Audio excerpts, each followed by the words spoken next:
Yes, and that's very important thing. Now he says, as touching the dead, that they rise. Have you not read in the book of Moses how in the bush God spake unto him, saying, I'm the God of Abraham, the God of Isaac, the God of Jacob. He's not the God of the dead, but the God of the living. Blessed is the man that walks not in the counsel of the ungodly, nor standeth in the way of sinners, nor sitteth in the seat of the scornful. But his delight is in the holy, majestic song called Jesus Christ. Tell him already and me tell him again. Jesus Christ as the Savior again. Deus de Abraão está nesse lugar.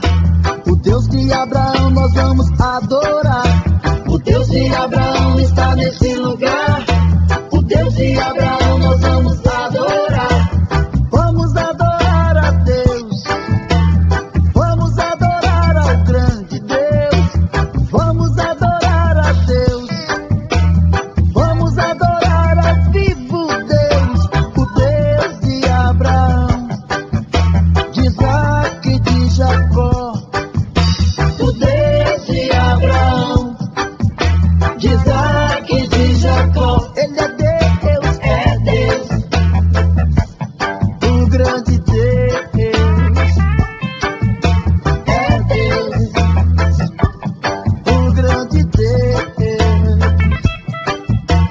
Desde que Jesus vai te falar, desde que Jesus quer te dizer, desde que Jesus quer te tocar, vem no seu coração, te dar a salvação, fazer você sorrir, amar e perdoar. Só Deus, o grande Deus. Só Deus, o grande Deus. Então vem, o Deus de Abraão está nesse lugar. O Deus de Abraão nós vamos adorar.